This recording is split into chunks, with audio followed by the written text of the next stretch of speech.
Don't let the woke people freak you out with this Indigenous People Day thing, all right, dude? I'm not freaked out at all. Yeah, you know what I'm saying? We're all about Christopher Columbus. So.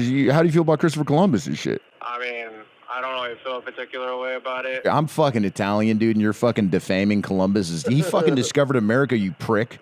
What the hell did your ancestors do? Nah, man. Guys, we get serious on the Patreon today and discuss life, and it's really awesome. And you guys should subscribe down below and help us out. We could do more fun things, take this guy places. Maybe he needs to follow his dreams, help us make that happen. We love you guys, and check out the Patreon. Well, hello. It's a very special day. It's Columbus Day. I do have a native because some say it's Indigenous People Day. And, of course, we do have Danny in Sacramento right now coming in on with a Zoom call. We like this. This is nice. I'm here, baby. And a native is occupying my seat. I'm sorry about that. Well, it's okay. I don't know. Unless he's got a really strong immune system, he's going to fall victim to, I don't know, some stuff that I don't even know I have, but that is going to kill him. Isn't that was a move? I believe some people would infect blankets, correct? And then they would. Yeah, sometimes Leo they'd infect blankets, but also just the white man, and especially the Italian. We just are naturally carriers of all kinds of germs and maladies, and the native, their immune system had no practice fighting off these germs and maladies, so they were wiped out in massive, massive numbers when your people, Leo, sailed the ocean blue and made contact. You know, some would say that was a great move, that it was actually just the universe doing what it had to do. I wasn't there, okay? I just want everybody to know that I'm on the Italian side here, okay? Cristobal Columbus. He discovered America and he was Italian. Okay? That's all I have to say. What do you think, Tahita? I didn't even know today was Indigenous Day. I thought it was just Columbus Day. Good. The propaganda hasn't reached him. Can you, Tahita, speak up a little bit, if you don't mind? I can hear Leo well, but not you. I literally thought today was just Columbus Day. I did not know it was Indigenous Day today. Yeah, it's Indigenous People Day. I read through some of the diaries of Columbus, and they were having sex with the native population. I like to imagine it was just a bunch of Leo DeTavios. I'm sure it was, because I would have probably been a criminal, and I would have been like, I would have been like, you know what? I'm willing to go off the edge of the earth. I'm down. It's better than being in this hole. Oh, wait, you were saying that you'd be a criminal in Italy or Portugal or wherever, and you would have taken this voyage as a way of, because there's no law in the New World. Right. There were no jurisdiction. Yeah, you're out of Europe's jurisdiction, man. I mean, the supreme law of the land in the native world was like whatever the guts of a dead rabbit. Like they would literally read the entrails of animals, and that would tell their fortune. They probably use that as a judicial system too.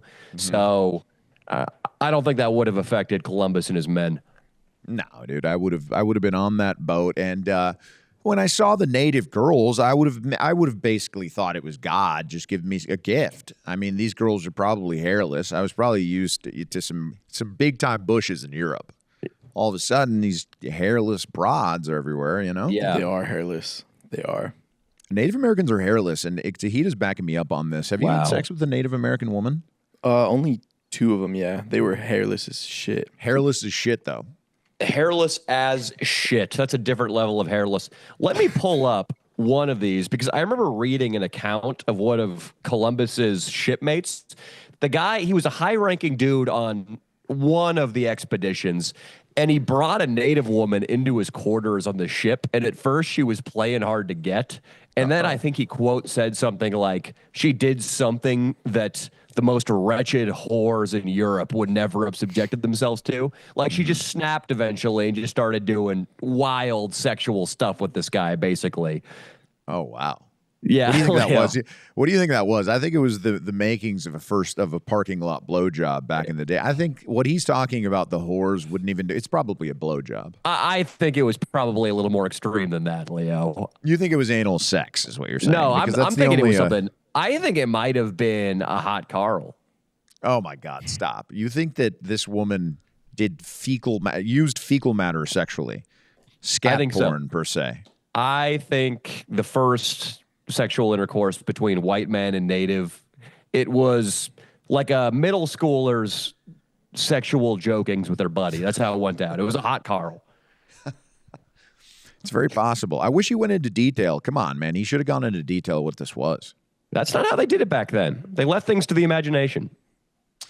Now, going back, I guess now we'll have video of the things that women used to do. I think that, like, for example, that rubber ducky video we heard about from one of our OnlyFans girls that hangs out with us. Yeah. Lena Rhodes. Yeah. Yeah, she put 10 rubber duckies up her ass. Unfortunately, that's going to go down in history. I do believe once we're all gone from this planet, that might be information left behind for another civilization to find. Well, rubber doesn't biodegrade, so it makes sense. Mm-hmm. Tahiti, how stoned are you? Tahiti, are you stoned? No, I just took a shot. Take another shot then, dude. What the fuck's going on, dude? All right, I'll take a shot. One more in there? Yeah, we need a native voice. It's Indigenous People Day. One more. Happy Indigenous People Day, Gary Mullen. Indigenous People Day. He just that was such a funny little cameo he just had. I also like how here's my dad. I like how the native we're getting the native drunk on Indigenous Peoples Day. Is that insensitive, Father? We're giving him the white man's fire whiskey.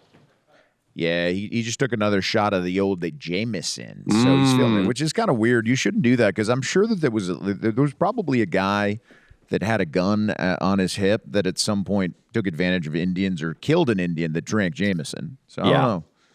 You should be drinking. What's a Native American drink?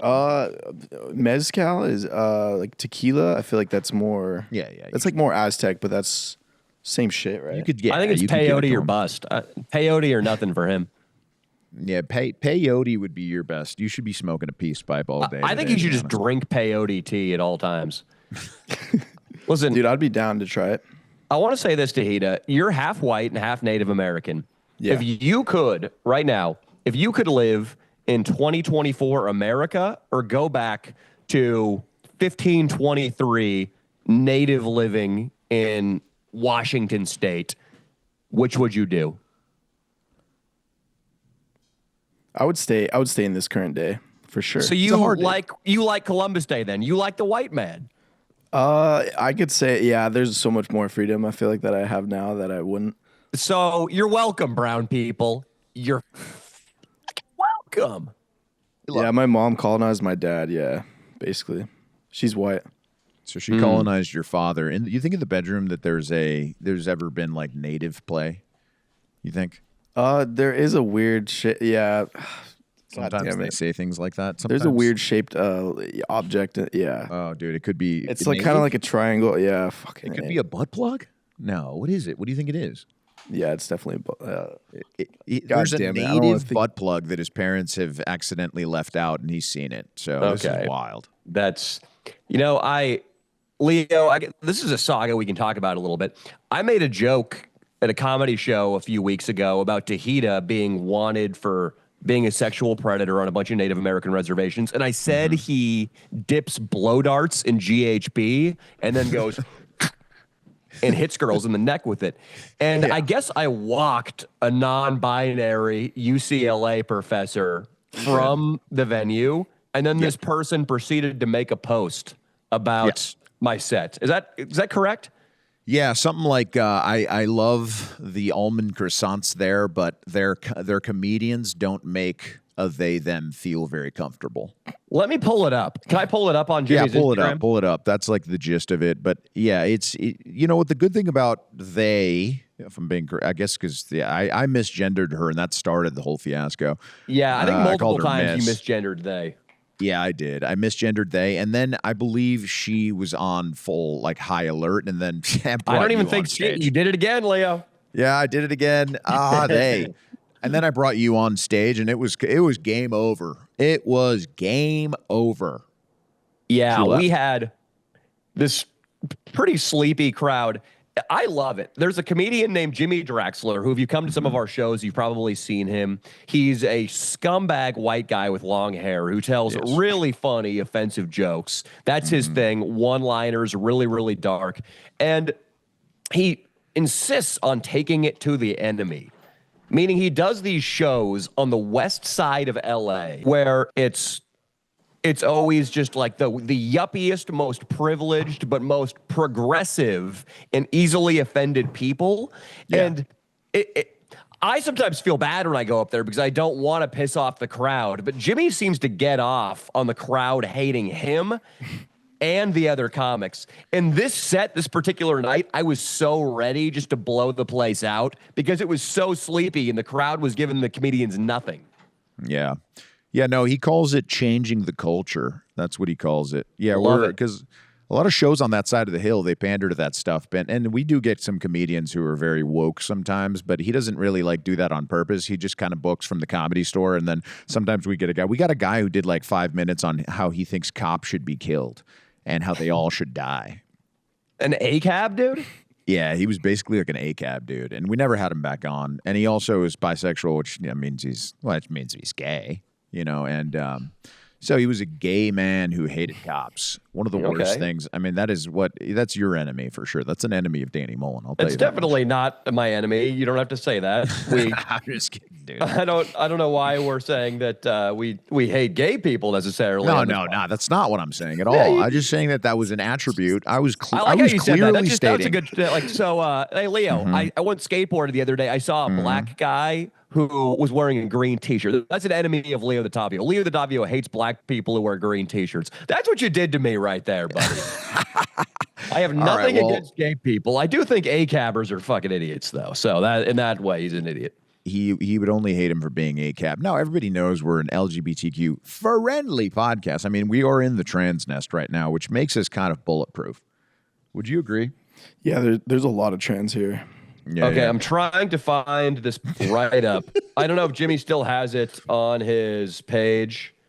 Looking 7 hours ago, 1 day ago. Jimmy's active. I'm looking for the full write-up of this angry they them. Looks like we might have lost it. Looks like it might have come I'm gonna get it to you right now, dude. I'll get it to you right now. Okay, that sounds good.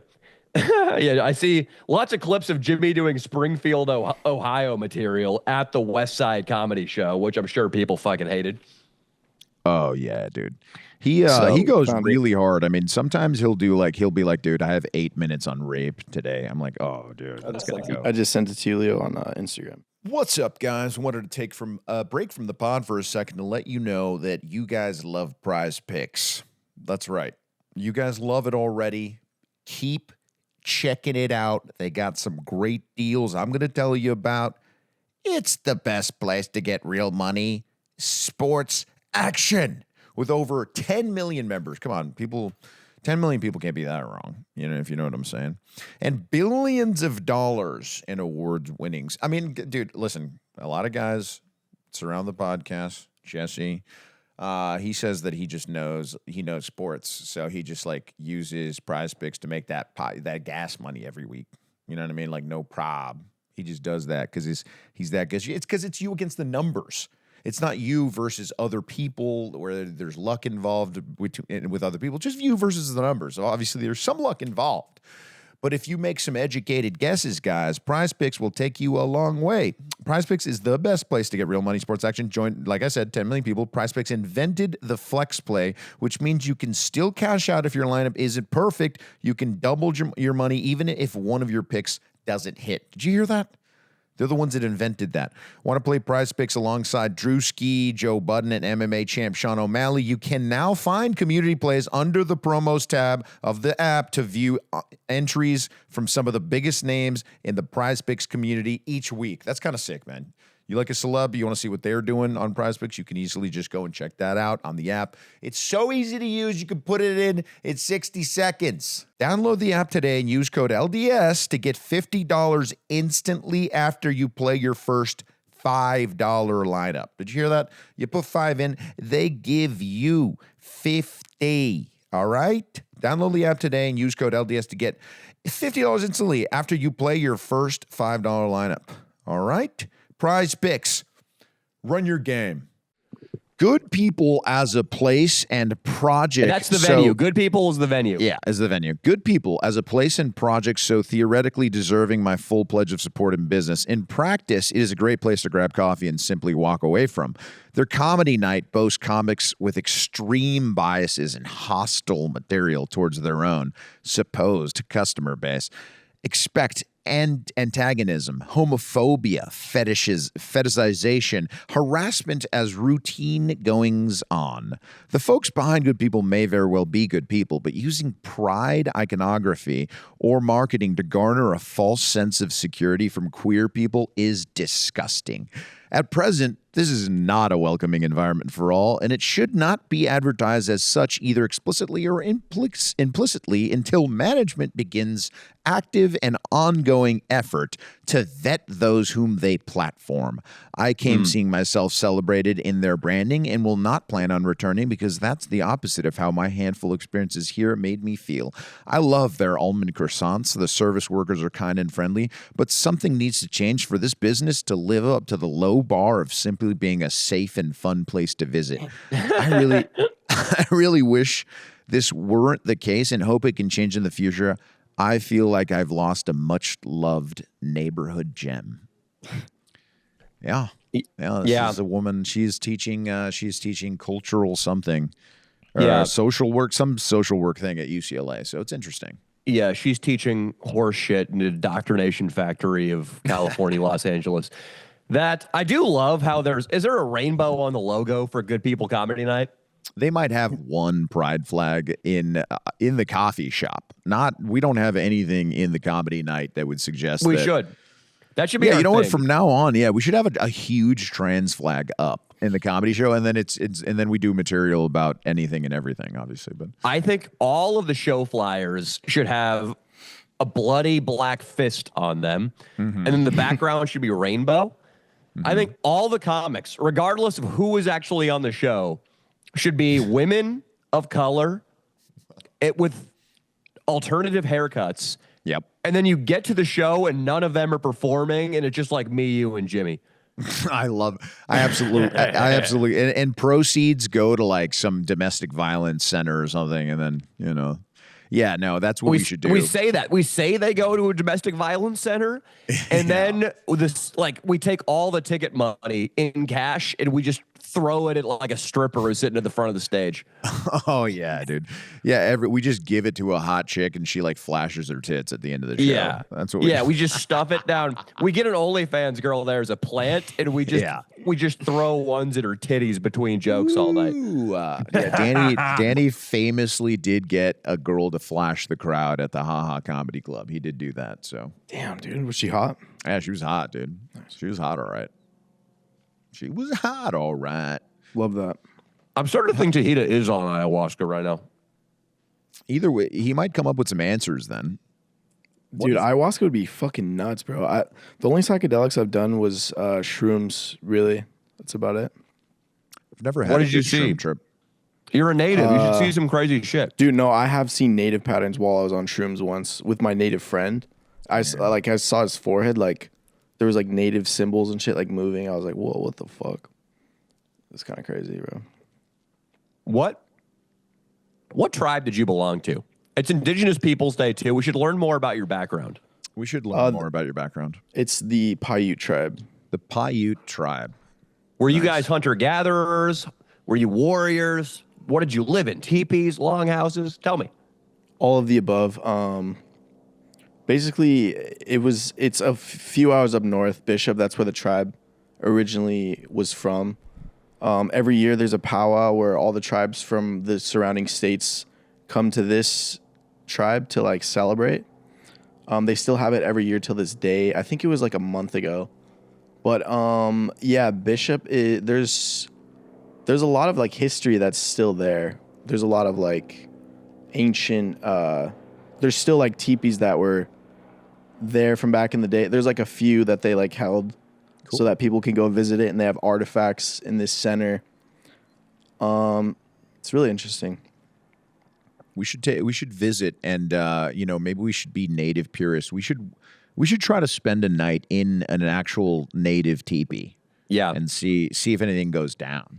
And Leo, you should try to do what Columbus's shipmate did to that native. You should do that to a local woman.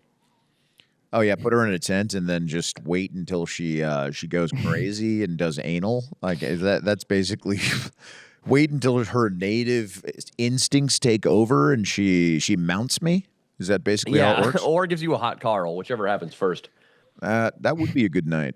I'm gonna look this up.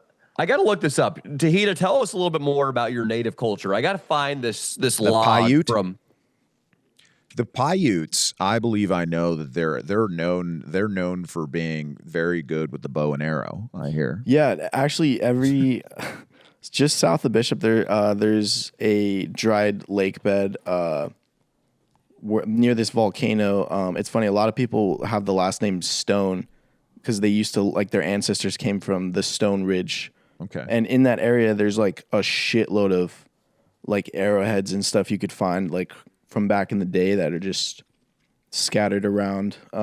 Is an arrowhead like currency? Can you trade it in for things in your culture or no? Back in the day, it was valuable. Yeah, it was basically weapons. Mm-hmm. It was arrowhead tips mainly, so there would be little arrowheads like this big.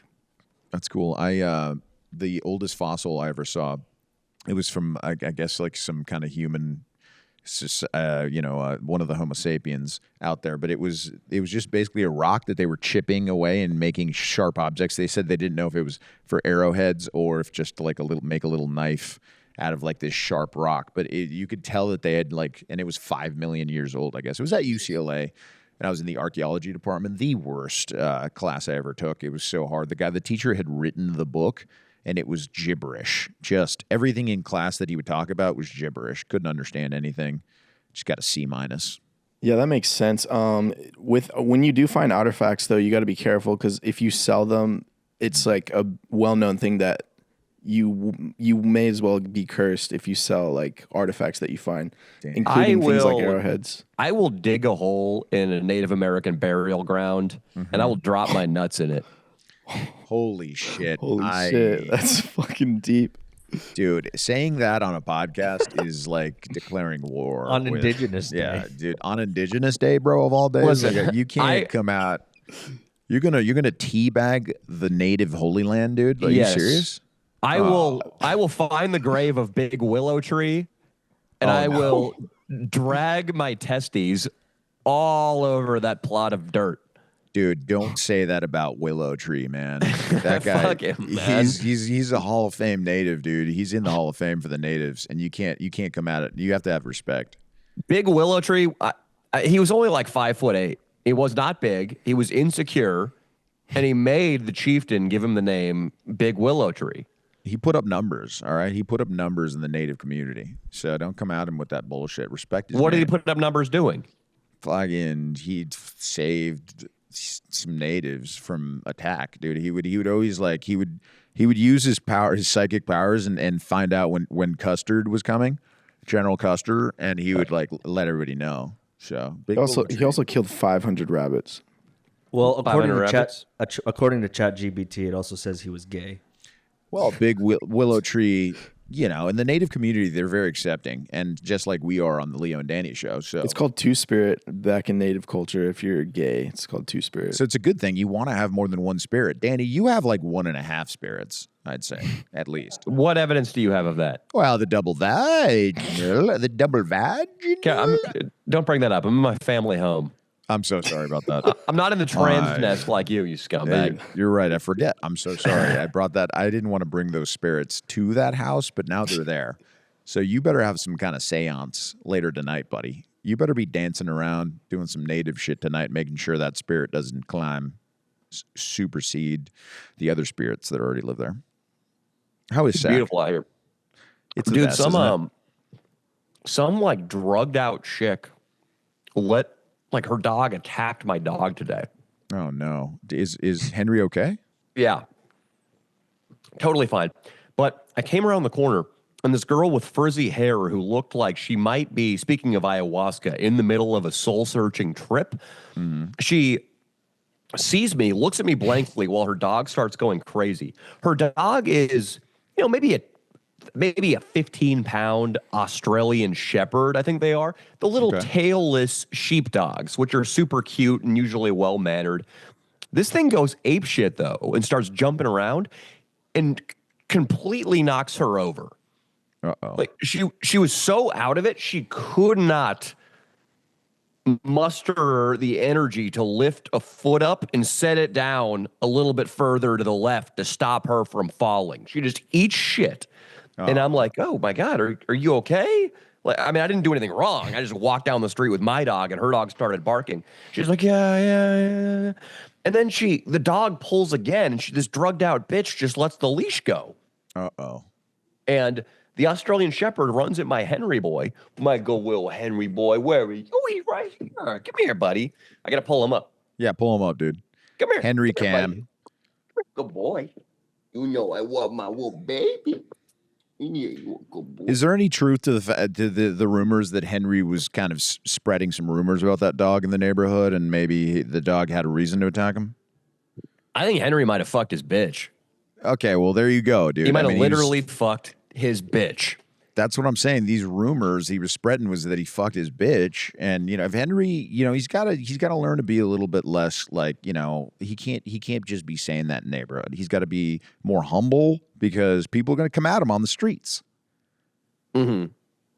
Yeah, he He's went so to a cute. city council meeting and he just raised a paw in the meeting, and they were like, "Yes, the Havanese, in the third row," and he's like. Which everybody knows translates to "I fucked yo bitch." Yeah. And this dog, dude, it got him on the haunches and like kind of bit him twice. And it was like it had a firm bite on it. I was like I didn't think anything was going to happen because it's a nice breed of dog. I profiled the breed of dog. Sort of like course. if you were walking down the street at midnight in downtown LA and an Asian guy with a button up was coming toward you. Yeah. You would just go back to texting and you wouldn't even like mind your surroundings. But in this case, that Asian punched my dog or bit my dog in the leg. So I just lifted Henry up and the dog fortunately released. And I was worried he was going to be bleeding or something, but he didn't even react. He didn't even seem spooked. He continued to walk just fine, wasn't limping. So thankfully, I think this sheepdog just kind of gummed him and didn't really sink teeth. But Henry fucked his bitch, and that's really the bottom line. That's the bottom line. And, I think this is kind of their mental warfare. They're going back and forth. This is just like that was a face-off before the real fight, and Henry doesn't want to show any weakness, so he's not gonna, he's not going to show that he was hurt or anything. It was just a little scuffle at the press conference. Nothing big. A little dust up. It's all good now. You see Henry? He's a cute little boy. He's unbelievably cute. He probably won't like this next question, but did you think at any point that you had scored like an easy blowjob when you ran into that chick? Sounds like an easy blowjob chick to me. I don't know. Well, I would have had to have waited for her to come down. Yeah. Lest it be a violation of the law. I don't think she was in her right state of mind to consent. Also, I mean, maybe she was, because she did look like a hippie. Maybe she was partaking in an Indigenous People Day celebration and she was doing Native American drugs. That might be it. It's always good to put yourself in other people's shoes. And I think that you're right. You're right on target with that. So I got to put Henry down. But yeah, there's also in my parents' neighborhood, there's also an old Asian, there's an old white gynecologist. He's like 85 years old. Okay, yeah. He retired from being a gynecologist, married an Asian woman about 30 years younger than himself, and he started a farm about a couple blocks up from my parents' place. And he might just be a guy who knows the secret to life. Well, I mean, he saw it. Well, it tells you something that he married an Asian woman because he saw all the vaginas out there. He saw them all, and he said, I know he probably was into them. I mean, I presume a gynecologist eventually you're just like, you know what, this is fun. I get to look at different pussies every day, and I got to admit that it's fun. Anyway, he decided it's no mistake that he married an Asian woman, in my opinion. I mean, they might, they're known to have good vaginas. Yeah, I think that's a very good point you made, Leo, that I didn't even think of. But also the farming thing. the Romans, they all sort of believe the secret to life was just to live a life as a peaceful farmer. You know, I mean, peace broken up by interims of war, of course, because they were all like soldier farmers. But I mean, what does Maximus want to do after he fights off the barbarians? He wants to go back to his farm with his wife and son. And the very thick wife, the very hot wife that he had. She was hot. She was hot. Yeah, who got unfortunately raped, ravished by the Roman legion. Really, and maybe Joaquin Phoenix. Yeah, I think he got in there. That sick bastard. You think one of them ravished the young boy? You know, yeah. You think so? We think. Do you think the screenwriter wrote down on an index card that Maximus's son gets ass fucked by a Roman soldier too? So that was part of the that was part of the the gray matter that didn't make it into the script, but that did happen in the mind of the writer. And probably the mind of Russell Crowe, who is using it to make that when he does the scene where he has the drool dripping out, that's a move. You know, it's whenever you have snot or drool, that's like extra acting. That's like when you're like, check how you gonna beat that, motherfucker? Like, I got drool coming out. How many times if you pull out a drool scene in a movie, like you kiss your wife's burned feet after a centurion raped her, you can only pull out the drool once in your acting career. Yes, he knew. He's like, I already signed to do A Beautiful Mind. It's a solid movie next year, but I'm gonna use it in this one. He goes, I'm going to use it now. This is my moment. Yeah, he picked. I think he picked the right moment, personally. Yeah, it was a good time to do the drool. Yeah, there are equivalents. I can bring laughter to people if I do one of my signature contortionist moves, which is bringing my legs over my head. I've done that in 2 videos, and it's retired forever now. That was my snot and drool as I kissed the face and feet of my son, who one of the gay Roman soldiers had to take around back and fuck before he killed. Oh, my God. You know, I think the contortionist move should come out one more time just for the comedy in 3, but that's, you might want to retire it too. But yeah, I get what you're saying. That is your drool move. It's mine. That's your move. I don't know. It's kind of a personal thing. Yeah.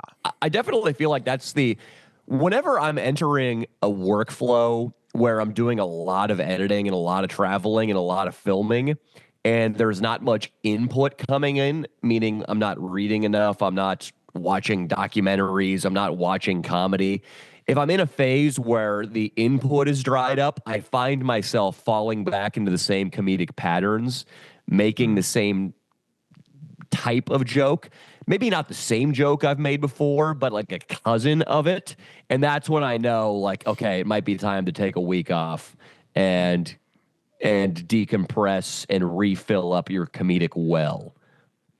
I feel, dude, it's a great point. I feel like that a lot often. I feel like that often as well, yeah. If Russell Crowe started doing the drool move in every movie, it'd be time for him to take a year off and, maybe go to Spain. Yeah, absolutely. I think he's probably done that. I think that was probably a moment. He's taken some time off acting. I bet you one of the moments that made him realize he needed to do that was he hit a drool scene and just where he didn't need to. He just hit a drool scene. He hit a double drill, and they're like, dude, he's like, what am I doing? What am I doing? Maybe when he was Zeus in Guardian of the Galaxies or whatever. Yeah. You think he hit a drool in there? Dude, he hit a drool as Thor's father, and he was just like, I can't, like that. I got to take a break, man. I got to take a fucking break. Yeah, I know. Russell Crowe's one of the greats, too, so respect for the drool move. But nobody else can really use a drool move either now, I think. It's going to be tough for anyone to use a fucking drool move. Except for your sister. Oh.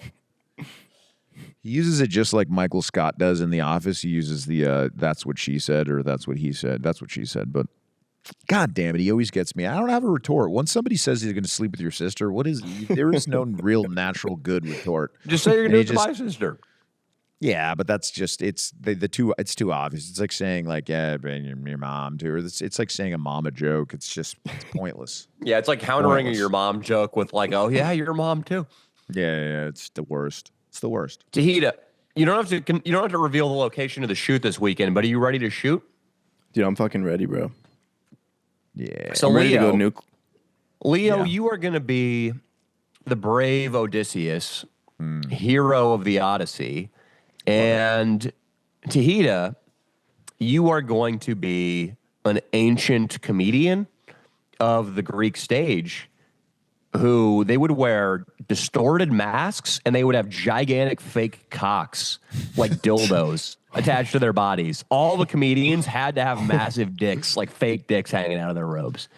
Dude, Do you have a strap-on ordered from Amazon? It's not a strap on because we don't want it to be too lifelike for like legal and YouTube purposes, but he's gonna have a big phallic object dangling all day. That's going to be Dude, I perfect. think that'll be great, honestly. There's Yeah. no over peacocking, so you're going to No. get some women. As long as there's no children around, fucking we. Oh, there's going to be there might be children around, but that's why it's not going to be an actual penis. So it should be True, good. yeah. Should be good regardless then, yeah. I mean, Danny famously once made me do something in a video that I still think about. But it was, I'd already gotten Me Too'd, and he goes, yeah, all you got to do, dude, is just go in this tent and you're going to put a dildo through a hole. And then like a woman's just going to go in there. And I'm like, oh, okay. Are you sure I should do this, man? And you're like, yeah, dude. Why? What do you mean? And I'm like, I got some fire in the media right now, buddy, but okay. We'll do it. Thankfully, the woman that had the best, she had a sense of humor, so it was all good. I'm gonna pull that up right now because for the baseball video, we're gonna juxtapose. We found the clip of you on TMZ defending your assault accusations or your harassment accusations. Harassment, okay, assault. Fuck you, dude. It was defending me, fucking writing "you need my big dick" on Instagram in college. But yeah. And so we need to juxtapose that with a clip that's harassy. And I right now I've got one from the fake referees video where you say personal foul, unnecessarily rough on my eyesight. Yeah. But you poking a dildo through the plywood might be better. No, dude. You know what? Put the goddamn referee clip in there, you bastard. Let me see. Yeah. The goddamn clip with the fucking that one's not great. It's not great. I'm watching it right now. You're stalling. You're just stalling your ass off, knowing what you gotta do. Yeah, of course I'm fucking stalling, motherfucker, dude. The woman's in here. Oh no. Oh no. Did you ever do it? Oh, I had to go around and make you do it. Yeah, you had to go around and make me do it. So then I was like, I had plausible deniability that it was you. But she loved it, so that's a good thing. You did it to a guy? Oh, I think you did. I did it to a guy. Okay, yeah, I think I did it to a guy. Do it. Post the clip of me doing it to the guy. That's the one that should go up. No, it's gonna be the referee clip because the dildo is blurred. All right, the dildo perfect. is blurred here, so it's not gonna make as much sense. Dude, yeah, we went hard doing the referee. We went hard in Pittsburgh. Dude, Yeah. we were going hard. We were going hard in Pittsburgh. Great city, Pittsburgh. I really liked Pittsburgh. I'm down to go back. Should go back if it's cheap. I feel I'm like down it's to a go cheap city anywhere. to visit. I'm down to go anywhere. I guess Yeah, we you should got to talk visit a your little boy bit about. AB. You got to visit What's your that? boy AB in Miami. Are you going to visit AB in Miami? Of course. I mean, him and I already got a hangout scheduled. Holy crap, dude! It's at a local strip club. big. He loves going to strip clubs. I feel like badass. he'd pick up the tab too if we went. We should go. Yeah. We should go to a strip club with AB. We can't film that, but it'd be awesome. I was gonna say I wouldn't let him, but if the tab was anything more than $500, I would definitely let him. Yeah, man. It might be more than $500 because I'm gonna get some extras in the champagne room. So I think AB will be right there with you. that would make me uncomfortable, to be completely honest. We got because- to. Speaking of, if somebody we got to get laid is cameraman Nico. He and if you guys aren't subscribed to the Leo and Danny Show Patreon podcast, we had him on and he detailed his breakup. It's really heart wrenching stuff, but we got to get him laid soon. Yeah, he said, he's like, oh, I'm going to give you a video, but you guys better get me laid.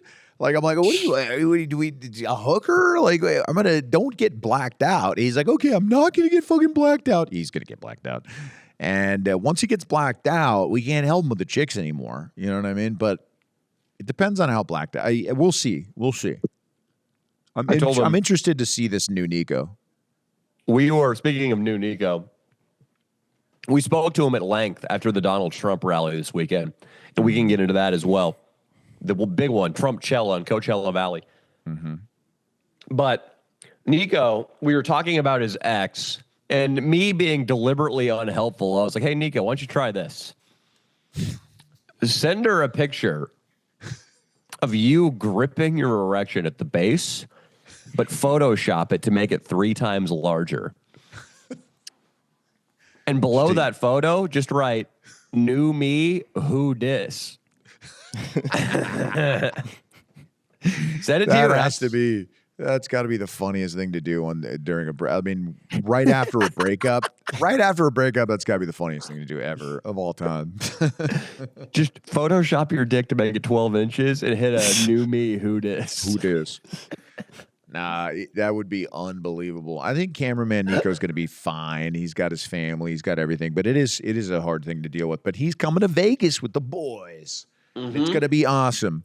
We're about to close the goddamn venue. Haven't closed it yet. Skyler, Big Dick Skyler, as we call him, in Vegas is working on that right now. But we will have a comedy show October 26th in Vegas. So look out for the tickets. They're going to be, hopefully I put the tickets in the link in this, but they will be out probably by the time this podcast comes out. We will have settled something, and we'll have some tickets for Vegas. So come see the boys in Vegas.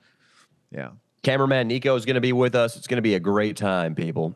Yeah, we'll probably have a couple of the guys from L.A. that we do comedy shows with. Maybe Jimmy Draxler or Anthony or Ramon meet and greet. Come up. It's going to be a party. We're going to be partying. We're going to be having a great time. The Trump rally. Good news is Trump can attract a crowd unlike anything I've ever seen. I mean, the amount of people who will wait in the sun for hours and hours to hear this guy say things they've heard before. I think Donald Trump is hilarious. He's awesome.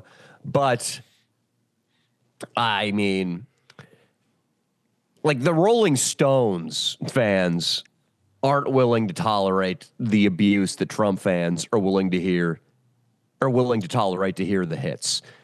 Yep. Like, in order to hear basically, immigration is out of control, these Mexicans, these people from Africa are tapping into our Social Security. They're at the front of the line for healthcare and housing. You know what Trump's going to say. You fucking know what he's going to say. He's going to crack some funnies. It's going to be a good time. But, Leo, am I exaggerating when I say that you had to stand in the fucking sun? And I guess so we waited. Actually, we didn't wait. We cut the line. We big dicked it. But in order to board one of the shuttles to the venue, probably an hour wait. Yep. Once you get to the venue, another hour wait. Once you get into the venue, it's just line after line after line to eat at food trucks. That's the only activity that's going on in Trumpchella. Other than that, you're just fucking waiting around for another 3 or 4 hours until Trump gets on stage. You watch him make an hour speech, and then, Leo, I guess after the event, some people waited like 5 hours to get shuttles back to their cars to leave. Oh my God! No, that makes sense. It's like cult. I would say it's like a cult figure. He's a cult leader. 100%. Yeah, he's definitely a cult leader. But yeah, it was too much. We cut in line with a disability card that our boy Fez has a disability card that goes till 2038. That is the expiration date, and we were all shocked that somebody just signed off on him having a disability till the year 2038. So it's pretty wild, but he's got I try to take it from him because it's very valuable, that card, but that bastard held on to it. That's his most prized possession, he told us. So yeah, that's the equivalent of, it's just so irresponsible. The government just like, okay, yeah, this guy gets $1,200 a month and for 15 years, no questions asked, is like my approach to cleaning my house sometimes, where if I have something and I don't know where it goes, like I have a knickknack. Say maybe I have a UCLA football helmet pencil holder that I don't really want, but I don't want to throw away. I just put it in the closet. I just put it in the fucking closet, and it's going to sit there for years and years until I make up my mind on it. Well, it's really distressing to know that the state takes that approach to giving people tax dollars for fake injuries. Just put it in the closet until 2038. We'll think about it later. Until then, he gets the money. Yeah. It's at least $12,000 a year. It's definitely disturbing. There's probably way worse cases than Fez. I can't imagine. I feel like he's probably the median. I think he's like in the middle of like how bad it could be. Like I feel like somebody just went in, like just said they had a psychotic episode and there was no proof of it, and they just gave him 30 years of money. Like who knows? Yeah, 100%, 100%. I wonder what that. You could really make a hustle out there. We should do a video on it where somebody with more energy than Fez, because Fez is leaving a lot of money on the table. If Fez worked harder, if he had a little grit, a little pick yourself up by your bootstrap, can-do attitude, he could get food stamps. He could hustle local homeless shelters and churches and get meals every day on top of that. I'm sure he could go downtown and say, I've been doing drugs. And they give him like $800 for being a fucking drug addict for no reason. Dude, if Fez worked harder, he could make so much more money doing nothing. But he doesn't have the work ethic. Nope. He doesn't even have the work ethic to save the coin when he gets the paychecks and doesn't have a bank account. He doesn't even have the work ethic to just do that. When he gets the coin, when he gets the money he doesn't earn, he doesn't have the drive to make that money he didn't earn make him more money. And he could easily do that. You're right about the food stamps. I'm surprised he doesn't do that because the food stamps would give him. It's all his favorite foods. You could use them. You can use EBT at like every single fried chicken joint. Oh, you know what I mean? Let's look this up. I want to figure out, because I see EBT and SNAP. I want to see what those each stand for. What does SNAP stand for? I don't have. I heard from some sources that $400. There are Armenian friends. Sources that $400 is honor system. So anyone, me and you, Jesse, the native bastard over to my right, you could just walk in. You could just walk in and say, "Hey, I don't have money. Can I please get some food stamps?" And they give you $400 a month. Yeah, but Tahita can only eat turkeys and corn. So SNAP stands for Supplemental Nutrition Assistance Program.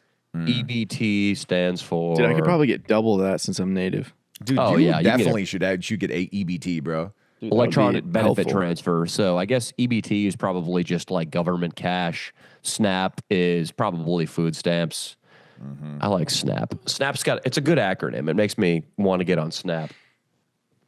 We should all try and see which one of the assistances we can get easiest, Yeah. That should be a video. Versus Fez, see who could get the most benefits. Yeah, you versus Fez would be kind of sick. We're just rolling through. We roll into Air One, and we're just getting like bottles of San Pellegrino and wild salmon, paying for it with SNAP. It'd be awesome. That'd be great. To go back to the Trump-Cella thing, do you see after a rally like that? I don't know how like Kamala has a chance. So I saw a guy in the airport when I was flying up to Sacramento, and I don't mean this in a negative sense. I don't mean this in a joking sense. I mean it in the most literal sense possible.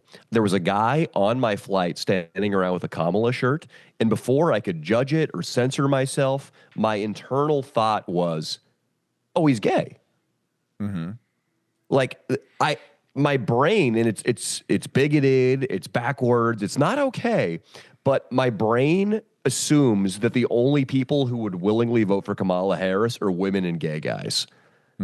I don't know any straight men who support Kamala Harris. I know for a fact that no straight men support her, that unlike Joe Biden, who you don't really know, there might be some people in your gym, at your work, who are left-leaning and they might like the guy. I know for a fact that no red-blooded male I come into contact with likes Kamala Harris, and I openly mock her without fear of any blowback publicly all the time. It's hilarious to back up the claim about the gay because, I get a gay guy voting against Trump. I get it. But it's we were at a bar, this new bar called Eastwood, and there was a really big, good-looking dude with a Kamala Walsh shirt, and me and Mitch are like, "What the fuck, dude?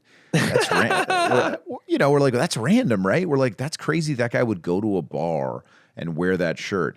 Well, let's just say he was making out with a dude in the next half an hour. Oh, okay. So we were like, oh, okay, cool, yeah, that makes sense, yeah. When I was in Atlantic City, I was in my Monopoly costume making out with a girl who I met at the bar. Cameras were off. We were just kind of like hanging out. And she asked me who I was voting for. Completely normal looking girl. She was a nurse. And I said, I'm going to vote for Trump. And she was like, good, because I would have walked away if you would have said Kamala Harris. I have been hearing that a lot as well from most women that are attractive. Yeah. It seems a lot like a lot of women that are attractive seem to want to vote for Trump. The thing is, it's like, yeah, then the outliers are the fezzes of the world, the fezzes that exist out there amongst you that you're just like, this guy's a fucking idiot. But that guy gets to the booth somehow. They're going to get him. He's to not going to vote, Leo.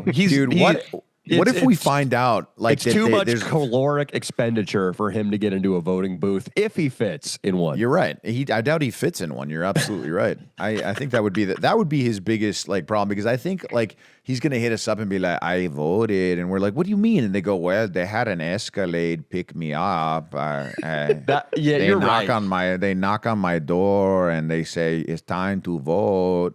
And they helped me with write my name, and then they said to do this to circle Kamala. Yeah. So I think they would walk him through it like that. God. You're so right. He'd be like, I like when they tell me how the ballot work, I fall asleep, and I woke up and they had my hand in their hand, and they were circling Kamala.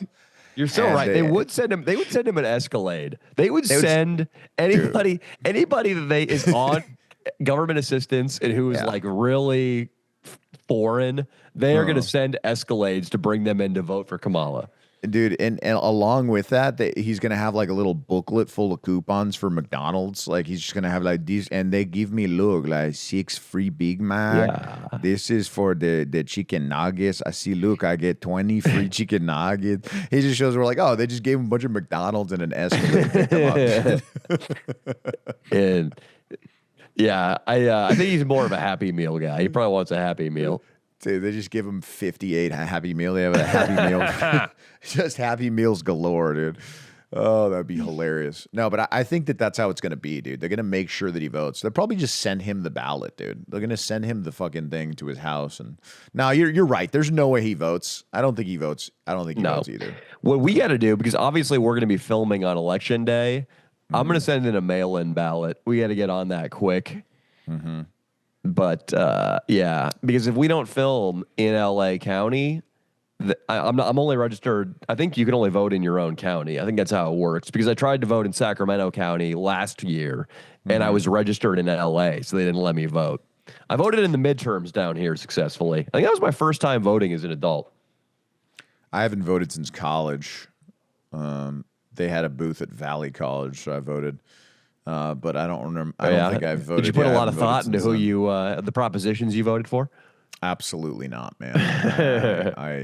A lot of them were just like many of the tests I took. Just kind of just put all of the above.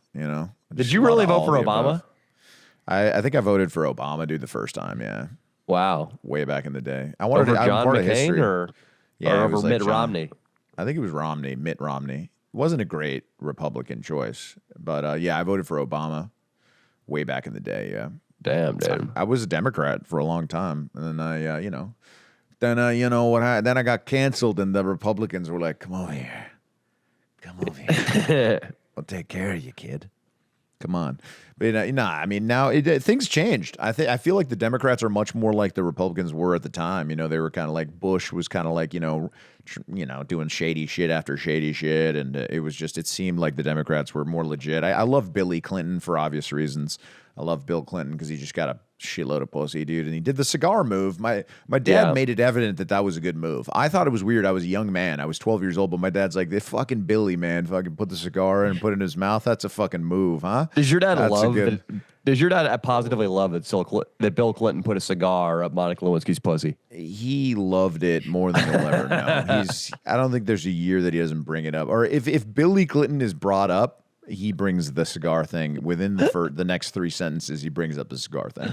But it is outstanding that he did that to that hottie, dude. Monica, when she was young, I hate when people talk shit and say she was just like ugly. She was not ugly, dude. Well, she was not hot either. Yeah, but I mean, I respect it still. Mm-hmm. Can you imagine in the Oval Office, he would like make her, hey, before you leave, honey, just hike up your skirt. Let me see that ass. Like he would make her like show her ass like in the Oval Office. The man. Dude, he was going in so hot. It's been a while since I watched a documentary on it, and he was behaving like he came from a rich family and his parents made him get a job at Quiznos. Mm-hmm. Like he was behaving like that at the job, like just aggressively hitting on his 18-year-old coworkers. And if he got fired, no big deal. He drove a Range Rover there. Like, he was not acting like a married guy. He certainly wasn't acting like the fucking president. Like he was just like barreling into her office with his cock out. It's out of control, man. He is my president. He's my president. And also, I think it's just shocking, like after doing all that he just like posts like a picture, like he posted a picture of Hillary on his Twitter, 49 years of happiness together, and just leaves the comments on. It's out of control, man. I don't know I don't know why Obama and him don't like limit the comments. Like a lot of people limit the comments. I think even like Andrew Tate limits the comments because he would get like demolished by like the left-leaning women. But a couple like Bill Gates can't be on social media. All of his accounts, all the comments are turned off because they're just all like, Elon. Yeah, go fuck another kid on Epstein's island and control the world, you piece of shit. That's every comment on Bill Gates. Every comment, every single one. I can't believe, dude. Elon just saying in a podcast, like, I think Bill's gonna Gates. I think he's gonna be worried about the Epstein list, or he's gonna be worried about like he said he should be worried about the Epstein list dropping if Trump becomes president. Bill Gates is very worried right now, I think. Yeah, just what fucking. They're just so unrelatable, those guys. I mean, Bill Clinton, love what he did with putting the cigar up the pussy, but like he doesn't own it. Like Trump owns that. Like Trump's just like, I like beautiful women. I came at her like a bitch. It's locker room talk. Leave it alone. Like Trump owns it. Fucking Elon Musk owns his scumbag side. There is something off-putting about the way Bill Clinton and Bill Gates like pretend they're the good guys. And that they're perfect. Like Bill Clinton I remember when they deposed him and there was a clip of him. The camera was on his face as they were reading him the cigar allegations. And he did this thing. This is going to be physical and not for the listening audience. But he was like. Yeah, just like bad acting 101. Yeah. Like, oh my. My virgin Arkansasian ears have never heard such smut in my life. I'm just going to have to take a couple moments for myself to regroup. That's what he was saying with his face, as if he wasn't the guy who bought the Cuban and made it disappear up his fucking staffer's twat. No doubt it was a Cuban, too. Yeah, of course. He's Billy. And some people dip it into like their whiskey, some high-end whiskey, but he dipped it into some pussy juice. And that might be the best way to have your cigars. So, Billy Clinton, I salute you. Where did this native go, dude? Did he go make a smoke signal? He had to go pee, dude, because he drank a lot. So he's fucking. He had 2 shots. Dude? Yeah. Indigenous People Day. How do you celebrate Indigenous People Day? You should call some like the most native person you know, and I'm gonna call the biggest native fucker I know. Right? Yeah, I think you should just call Taco Bell and just talk shit because he's native. I can do that. Yeah, that's next, dude. You're gonna call this native guy, and then Danny, you're gonna maybe let him know how you feel about Native American Day or whatever, and like I'll let him know too, and because I'm Italian, so I gotta let him know about Christopher Columbus. I'm gonna call the biggest native guy I know. Yeah, hell yeah, dude. Physically and literally very native. Yeah, hell yeah, dude. This guy better fucking answer, dude. Because it is your day, and we want a well represented podcast. Yeah. Yo. Hello? Is this Noah?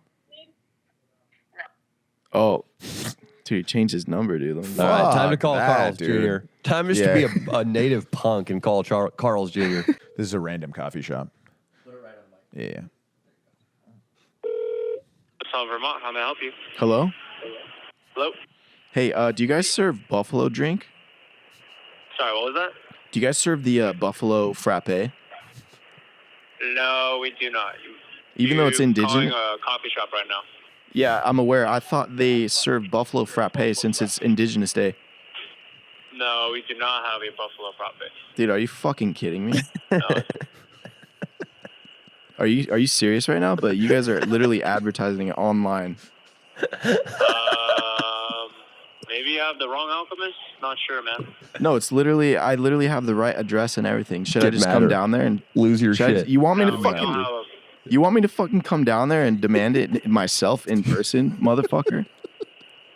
Hey, man, I'm not trying to fight here. I'm just letting you know it's not on our menu. Threaten him with a native weapon. Dude, I'll Not come trolling down there either. with a I'm being real serious, bro. I'm I'll not come trying to down there fight with a the mob. fucking tomahawk if you Are you serious, bro? Dude, I I'm waited serious, all man. Not fucking trying to week. disrespect you at all, bro. Just Bro, we're in Yeah, LA, sandwich, dude. bro. This is Indigenous Day. Are you fucking serious right now? hey, man, I just work here. I'm not the owner, so maybe you can talk to the owner. Not sure what I can do for you, man. Yeah, I'll show up with a bow and I'll bend it in his face. Say you're gonna hang him from the top of Hi, the man. totem pole. I'm Dude, not I will trying hang to him fight from you, the man. top of the I'm not totem trying to pole. disrespect you either, bro, so. I will fucking hang him from the top of the totem pole. and Say you're gonna fucking- push him out into a pond in a canoe and then fill him Alright, full man. of arrows. Not trying to, I'll push him into a pond. disrespect you, boss. I'll push him into a pond off a canoe and fill him full of arrows. All right, Fucker. man. All right, not trying to disrespect you. Just letting you know. Are you sure? I'll come down there right now. No, I'm not trying to do anything, man. I just work here. I don't know how much. Say you're Listen, dude. I don't know if your coffee shop's on native land, dude. You know that? It's on. It's not my coffee shop. I just work here, man. I So, understand that, but your boss should know that it's on Comanche land, dude. And Yeah, maybe I could talk to my boss for you. Tell him- but tell him only that there's- so much I can do. tell him there's a family of Indians buried right under his fucking coffee shop. The Toto Hos. The Tell- Toto Yeah, Hos. honestly, I don't know how much I can help you, boss. I just work here. tell him Listen, tell him you hope the I can spirit try, I of the can talk to my patriarch for you, comes man. back to life and jizzes in all the cold brew. Listen, I hope that the spirit of the patriarch comes back to life and jizzes in everybody's cold brew in there. You understand me? Don't you Sure, yeah. disrespect? You guys are disrespecting indigenous people, Bay. With a buffalo frappe. What is that bullshit? Yeah, I don't know how much I can help you with that, man. I just work here, man. If I were you, buddy, I'd get the hell out of that spot, man. You're gonna be cursed. Everyone that Yeah, works I'm at that trying to coffee get out, man. shop, Don't worry. everyone that works at the coffee shop is cursed by my ancestors are cursing them right now. Gotcha. And they're dirty. They're disgusting. They're dirty.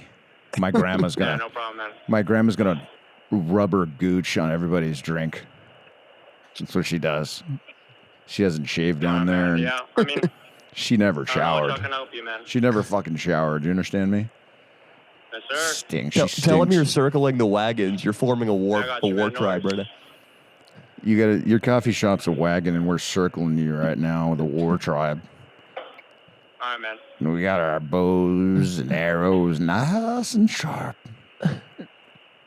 All right, we're just fucking around, dude. There's nobody. It's not a big deal, dude. You guys are actually a really good coffee shop. You know, probably gonna go down there and get myself a nice cappuccino one of these days. LOL. It's all good, bro. No, I'm kidding, dude. It's Indigenous People Day. Don't let the woke people freak you out with this Indigenous People Day thing. All right, dude. I'm not freaked out at all. I was Yeah, just, you like, know what I'm being saying. chill We're all about about the Christopher whole thing, Columbus. so. How do you feel about Christopher Columbus and shit? Sorry, what was that? You good with Christopher Columbus? Oh, I mean, I know it's Columbus Day, but Yeah. I mean, how do you feel about Columbus though? Is he cool or not?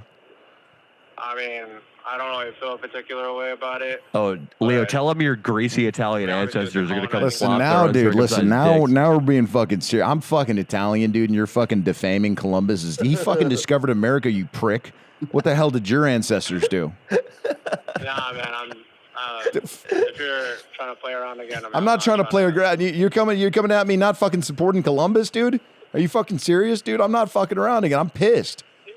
Don't come at me with that bullshit, dude. You're slapping every Italian in the face, every Italian American in the face when you fucking say that shit.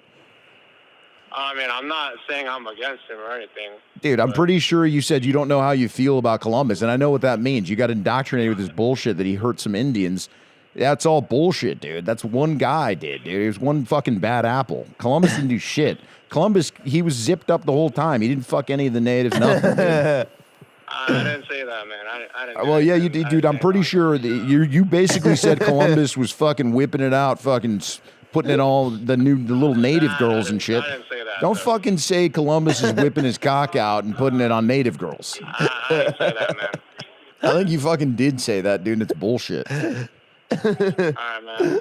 Oh, listen, dude. Don't fucking listen. Columbus is the man. Don't let anybody tell you he's not. The next person that gets a cappuccino or something, you could say, hey, you got to thank Christopher Columbus for that fucking cappuccino. Yep. That's an Italian fucking coffee drink. And all then, right? All right, you got it. All right, good. You're gonna do that, and then tell him to make a big All right. C in the creamer. and make a big C in the creamer. All right, make a nice C for Columbus. Yep. Yes, sir. All right, buddy. Well, you have a good day, buddy. You have a good day, dude. All right, you too. See you. That guy needs a promotion. I love that guy. He got into it twice, dude. Yeah, that guy's the man. That might have been one of my favorite prank calls ever, dude. I love that. Yeah, it started out so slow. I love that shit. Are you fucking kidding me? No, Buffalo. Dude, that guy was in the pocket, dude. That guy would not hang up. Nah, dude, he would not hang up. Fucking That guy scared, was bro. awesome. He was scared of being canceled. He was terrified of being canceled, dude. That guy was a legend. I honestly love that kid, dude. They for sure somebody hired well at that spot. It's got great reviews, so it's got phenomenal reviews. It's probably a really good coffee shop. It's right What's it around called? there. The Alchemist. Yeah. Yeah, there is some good. If you want to get a nice $5 cup of coffee in Los Angeles, there are plenty of places where you can do that. And It's really high quality coffee. That's true. It's good. It's top of the line. It's good. It's nice. yeah, it's interesting. Like, I heard Kevin O'Leary. I think you were in the car, Leo, when we listened to this podcast. He was talking about how stupid it is. The cup of coffee is the go-to for financial gurus to tell you how much of a retard you are with your spending. Like, sub in Gary V. Like, dude, how fucking fancy are you? Like, you complaining about being broke. You spent $3.79 on a fucking cup of coffee. Fuck. And then Kevin O'Leary was saying the same shit, though. He was like, these people, they go out and they spend $5 on a cup of coffee. If you put that into a low-cost index fund, it'll compound and make you rich by the time you're my age. And it made me really... Like, it's stupid. It's senseless because, like, I save on coffee. I don't buy coffee out anymore. But then we go out filming and I fucking spend $30 on In-N-Out because Fez wants 2 strawberry shakes. So I'm still trying to make it consistent across my financial acumen, but I am cracking down on buying coffee outside of the home. I just get a fucking bag of ground coffee and make it at the place. That's what I do now. Yeah, I buy high-end coffee, and it like the highest end you can get, and it's like $1 per cup compared to $5 out there. Yeah. But if I didn't get the top of the line coffee, it would be like 50 cents or even 30 cents per cup, which would be nice. You mentioning the strawberry shakes and Fez made me like really angry right now because I was having a conversation with him while he was drinking those shakes, and I was like, dude, do you not worry about dying in the next 10 years? And I swear what he told me was that he plays cards with a guy who's 50 years old and 450 pounds. So he believes he's going to be fine. He's like, I am comfortable at this weight because, look, there's a guy, he 450 and he's 50 and he's good. He's good. And I was like, Fez he's the Do you think most the guy's awesome. cool, though, Leo? I think the guy barely moves, and his blood pressure's probably at a level where it's just right under where he might die. So he just like has to keep an eye on it because at any point he could just be dying. Yeah. Kind of like in The Whale, dude. In The Whale, great movie. If anybody hasn't seen it, the Brendan Fraser plays this giant fat guy, and he just knows that he's about to die because he's just riding out his blood pressure around. It's like 200 something. And he's just riding it out, knowing that he's going to die unless he like goes directly to the hospital. But yeah, it seems. I'm sure the guy's fine though. I'm sure the guy's fine. Yeah, he sounds like he's got some shit going on. No, it's fine. On the video shoots, you spend freely sometimes. I mean, we do like steak, like breakfast at like, you know, like any the diners and shit. We could always kind of rip like a protein shake and a banana and instead, you know. But we always, you know, we go big. It's for the morale too, right? I guess. Yeah. No, it's that stuff. It's not that kind of spending I want to reduce. It's the spending I want to reduce is like I had memberships to Peacock Plus where I hadn't watched a Peacock Plus program in 3 months. Yeah. And I had signed up to the San Francisco Chronicle newspaper from multiple email addresses accidentally because I would sign in on my iPad and be in, and then I would get on a computer and I would forget that I already had a membership and re-sign up for a membership. Because sometimes when we're on the content grind, you don't have time to like think it through. You're like, I need this article for work right now. Ah, fuck it. Okay, $7.99 a month, whatever. Bam, but let's get this up.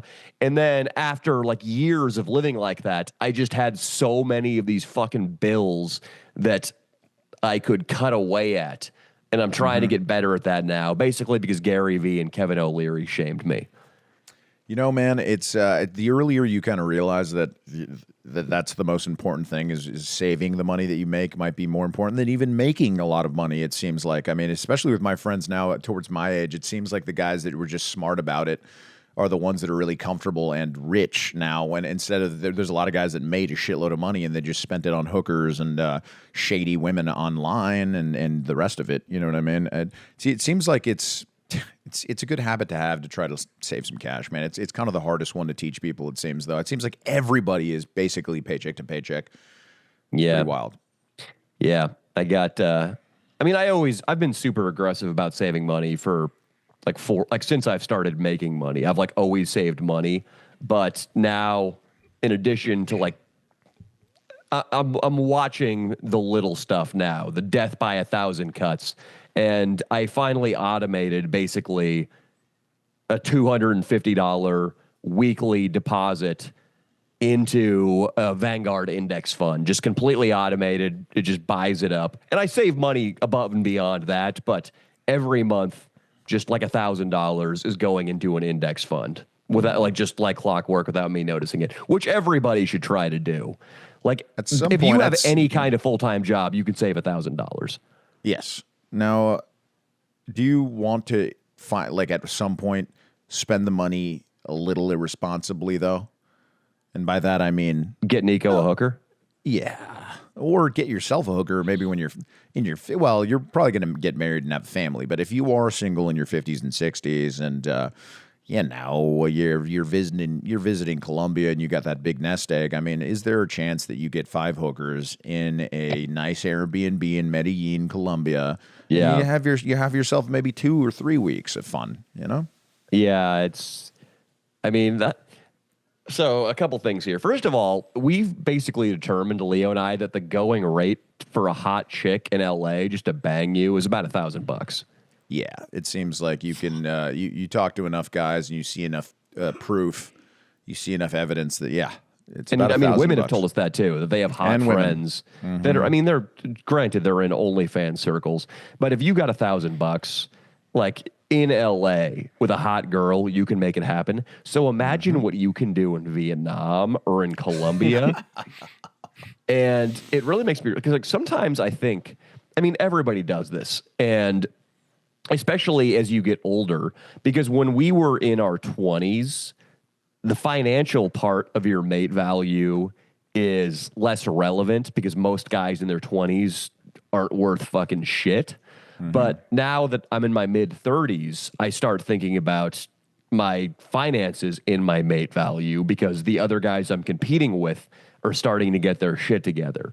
And sometimes, you're like, it's LA. You can not feel like you're killing the game financially because you're driving down the street and on either side of you are walls of $5 million houses. But then I thought to myself, what would really reset this game board is if I moved to Bangkok, Thailand. then, oh boy, Danny Mullen's mate value would go from, I don't want to be falsely modest. I've got a fairly strong mate value in the scheme of things as far as an American 34-year-old man goes. But I'll say this. If I go to fucking Bangkok, Thailand, I am a 10. Oh, you're a 10 out of 10, buddy. Now, yeah, I knew this guy who owned a bar, older guy in Hollywood for many years, and he recently sold it, and he's living with 4 women in Thailand. He's about 60 years old. He's living with 4 women. 4 women in Thailand, and he puts pictures on his Facebook, and some of the wives have problems with it. It's really funny to read some of the Facebook, but it's pretty classic. Yeah, he's living with 4 women now. Seems to be very, very happy. And his really? children, yeah. Oh, yeah. He seems like the happiest man in the world right now. So he is, he probably feels like he made the right decision. You know, waiting all those years. He got a couple divorces too. I think one of them wiped him out, but the other one was whatever. But I think he got a nice chunk of change from from selling the bar, and now he is a happy man in Thailand. So there's a happy ending for all of us if we really want it. It's interesting. Right now, there's kind of a resurgence because the left promotes all these just like hedonistic, crazy value structures, that there's been a return to the Jordan Peterson types who advocate for a strong man raising a family, joining a woman as one flesh. And that's hip right now. You see all these like Charlie Kirk and Ben Shapiro guys who are like, get married. You need to start a family. A real man starts. You're not patty caking around at age 33, just putting your dick in anything that moves. Okay, you take a wife and you have a family and you have a community and you act like a man. You act like a man in the modern or whatever. Like, you get the fucking point. I'm not going to keep doing Ben Shapiro here, but then for all those guys, there's dudes who move to Thailand at age 60 and live with 4 women, and you know, I'm not sure. That one's necessarily right. I mean, you can be happy multiple ways, my friends. So I always study the married man in my life, the married men in my life, and the guys on the softball team that are older than me, the younger, the ones that got married, the guys around me, even in the trans nest that might be married. And I was talking to one of the softball guys, and he was really hammered. And I was like, dude, you know, he was an old, really good friend of mine. We've taken down some of the same women, you know, back in the day. And I straight up was like, dude, be honest, man. Like, how's married life? And he was with me and the boys. He takes a swig of his Bud Light, and he looks up and he goes, fucking terrible. No. I swear to God, dude. That's what he said. He said, did he really take terrible. a swig, or was that your He took a swig, flair? dude. I swear to God, he took a swig. He's a showman. He was a showman. He's a funny guy. He's a funny guy. So I'm sure he did it for the bit, and I'm sure maybe he didn't even mean it like that. But, dude, I mean, the way he describes it is kind of crazy. He says, like, it doesn't, like, as soon as you have kids, he said, like, the women basically lose complete sexual interest in you forever. Like, that's what he said. And I've talked to other guys. The only ones, some of them can keep it fresh are like honestly foreign guys I know, like some Israeli guy with an accent. He's like, I still fuck my wife 3 times a week, man, you know? And like hell yeah, dude. But like every American guy's like, dude, fucking my wife doesn't even look at me like that anymore. Like I cannot, like, if I have sex with her, it's like having sex with somebody that doesn't want to have sex with you. Not like rapey, but like she's like, yeah, you done yet? Like, it's like, yeah, all they care. Yeah, it seems like they just lose interest, and all they care about is the kids, which is cool. And then, like, part of you, I'm sure, like, they seem to love their kids, that's for sure. Yeah. But it seems like their happiness level isn't great. It seems like. So me, I mean, maybe I'm talking to the wrong guys, but you know, it seems like weight gain, meaning that like a relationship, if it's like diet and exercise. If you're dieting and exercising and staying in shape, you're good. You're going to stay in shape. And if you're taking your wife out and writing her notes and you're not looking at other girls and you're not watching porn, that's your equivalent of diet and exercise. But once you start putting on a weight and you start getting lazy and you start beating off to porn and you start flirting with your secretary and secretly texting her while saving her name in your phone as a guy's name, once that shit happens, it's like you're fat metaphorically, and it's hard to lose that weight, meaning it's hard to go back to the romantic period of your relationship.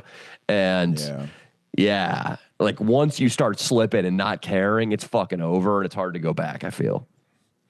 Yeah, you know, it's scary, but it also kind of, I mean, if you learn from other people's mistakes, I maybe waiting till the right time to get married is important. And maybe all these guys, a lot of them, I think, were just like, I've been with this girl for a long time, and maybe like the passion isn't there. I'm just gonna marry her because I feel like bad, you know. Like I feel like maybe some guys just feel bad and marry a chick. But I guess it becomes more important to do something that's right for you. Also, let go of those girls earlier. You know what I mean? Like, don't let a bitch hang on when you don't really like want to be with her forever, which I think is a lot of guys that just don't want to be lonely or don't want to be, they just like the comfort, you know. I feel like that comfortable feeling that you have, Constant puss, dude. yeah, the constant puss and the comfort, you know, it's bullshit. It's not real. You can get comfortable with somebody else really quickly. Like, you'd be surprised how quickly you get comfortable with women if you just are yourself and you don't care. You learn this when you're older, but man, hey man, I had a difficult situation. I had a girl who I was really in love with in college, and she was like, I want to move to Portland and get married and start a family. I want to live in Portland. And I was like, you know, I love you, Erica, but I don't know, you know, I was like, I'm going to think about it. And like that week I was like fucking freaking out. And my dad came in, gave me one of his fucking speeches about how a man can be 45 and marry a 25-year-old. And I just, Did he really say that? oh yeah, dude. He's like, you know, he's like, you got time. He's like, what are you doing? You're fucking 24 years old. You're gonna go marry a chick and leave your family? He's like, look, I don't care. He's like, you can leave. I'm still gonna love you. But he's like, but like, come on, man. He's like, you can get pussy till you're 45. And he's like, and he's like, if you do it right, I think you should marry a 25-year-old when you're 45. And I was like, thank you, pops. You know what I mean? That's good. In some ways, it's kind of. And then he started talking about Billy Clinton in the Cuban. Yeah, exactly. And then he goes, hey, you know, and then you could be like Billy Clinton. Look at him, man, putting the cigar in the pussy. Now, yeah, he loves that story so much. It's crazy. But yeah, I mean, Billy Clinton, how old? I want to know. Can tell Jesse to look up how old Bill and Monica were, respectively, during the cigar incident. Tell Jesse to look that up. Let's see. It might have been a perfect 45 to 25 or thereabouts. Oh, it's probably pretty close. What was the age difference, Jesse? Damn, dude, 7 years. You're 7 years away. 27. 27 years? Yeah, so he was 50. He was 50? She was 23. She was 23. He was 50. What a pimp, oh, dude. Billy. Billy Clinton at 50, dude, doing that shady shit. He must have been the shadiest guy of all time in like college and shit. Oh my god. Oh my god. He was fucking dude. He was gnarly, dude. I mean, it was like, I don't know if he was drinking, because what I heard, I think he was. I mean, dude, this was a pattern. He would do it all the time. He would just come on to reporters and shit. It was like he was fucking wasted. It was like he just every day was spring break for Billy Clinton. Oh my God. Can you imagine? Just he sees the report coming on the reporters is amazing. I bet you he took down some hot reporters, man. Dude. I mean, like I can't imagine how many women want to sleep with you. I mean, we saw like the hottest chicks tell us they wanted to blow Trump at the rally, dude. That was pretty crazy. Yeah. Like even the girl, we brought an OnlyFans girl and she's hot, dude. And she was like, yeah, she's like, I'd blow Trump 100%. Oh yeah. I don't know if I've told this on mic yet, but I told it to you in person. There's a girl at the homeless shelter I volunteer at who is in love. And this girl is like a pretty fit and attractive. I think she's like 29 or 30, like a really fit, really attractive, like super dateable. She is in love with a 50-year-old homeless man who comes to the shelter. And I joking, like she's so under this guy's spell. I asked her, she told me this. And first of all, I told her it was my favorite thing ever because of the amount of hope it gave me for the future. But then I asked her completely sarcastically, I was like, oh, does this guy have money? Is he going to be able to look after you? And she's like, I don't know. Maybe he has money. And I was like, you are out of your fucking... He's fucking coming into a homeless shelter and eating recycled food from Raley's. Like, no, he doesn't have money, but she's just like so in love with this guy that she will not see any of his liabilities, let us call them. Have you seen the guy? No, she's not been there when we've been there, and I'm so excited to finally see him. Yeah, I hope you do see him. You still got some hours left at that to go to there? Or? Dude, honestly, I probably will keep hitting it even after I'm done with my hours. It's a good hang. You know what, man? I don't know how much you socialize in jiu-jitsu, but I do. When I don't go to softball, I really miss the hang, dude. Just hanging with some people, just having something to do and talk to a bunch of randos that ask you questions and stimulate you is more important than you realize as a comedian, man. And like Yeah. that place that sounds like a fun place to go. I mean, I might come by with you one of these days. Just Pretty hang good, out. dude. It's like, I mean, a lot of the volunteer girls are actually strangely hot, and it's not. So Christians are amazing. You can say anything around Christians, and they just don't care. They don't get offended.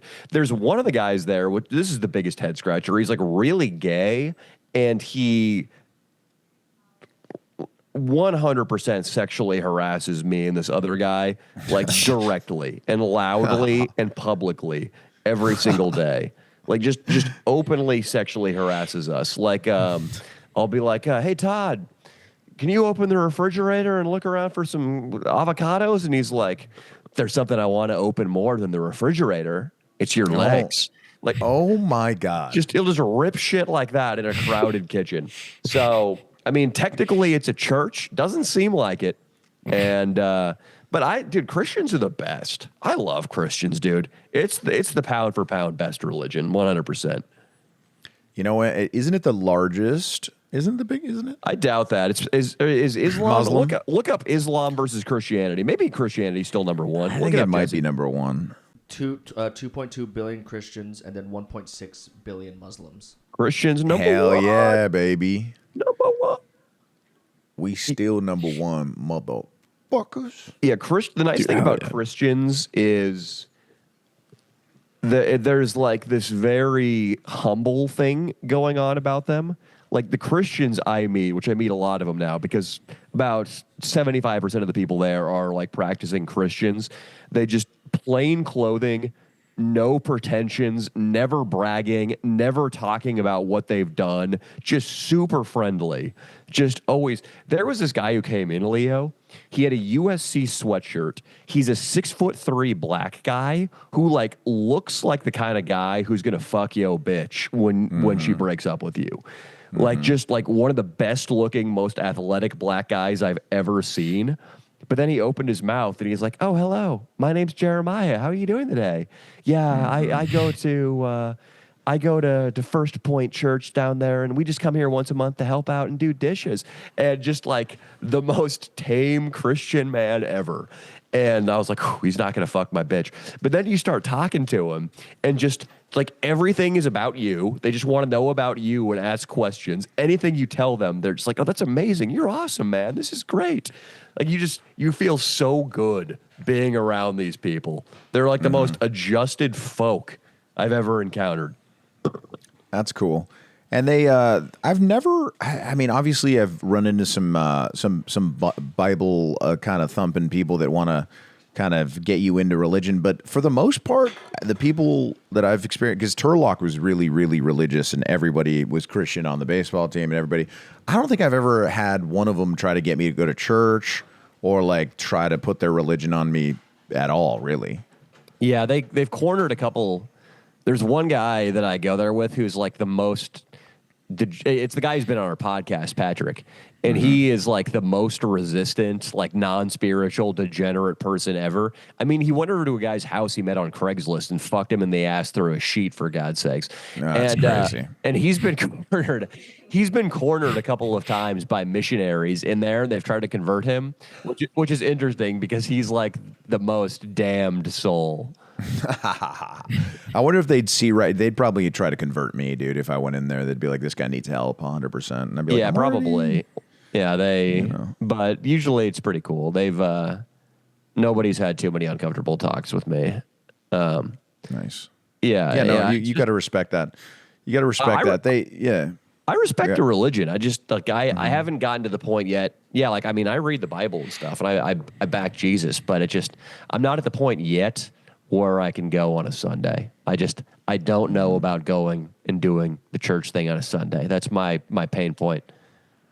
If me and you found out that, like, you know, the USC beach volleyball team went to Mosaic every Sunday, though, we might want to go. I'm going to tell you right now, dude, like there are churches in LA guaranteed where there would be knockouts. I know that because a couple of the girls that come into this place to volunteer are knockouts, and they're super, like they look like Texas sorority girls. I have a black friend, Delamo. He told me that church for black people often, like for the men, is like you're dressing up really well to respect God, of course, but it's also to spit game afterward because everybody hangs out for hours. They have barbecues and shit. So yeah, you're going to church like you spit some game, dude.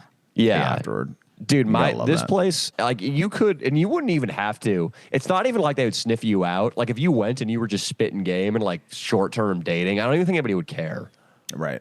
Yeah, they're pretty dope, dude. The Christians are fucking dope. Yeah, no, I think they even support a lot of relationships that are formed maybe when people meet at church. That's like a way to like, I mean, so many people probably have met at church and got married, and it's probably a great way to well, I mean, meet obviously they chick. support that, but like I'm saying, if you went there like a fucking wolf in sheep's clothing, or today a wop in cheetah print. A whopping cheetah print. It's because they know that God's going to have everybody's good. Although some women there are going to have a great time. You know what I mean? The woman there that loves to might love to gag on a cock in a car in a Challenger. I'm sorry, but she's gonna have a great time because it's gonna make her happy. But then she'll learn a lesson. God will give her a nice little lesson at the end of it. Well, with that, I think it's been the Leo and Danny show. It's been the Leo and Danny show, guys. Thank you for tuning in. A little different episode, more intimate. This was fun, and we will see you on the Patreon. Peace.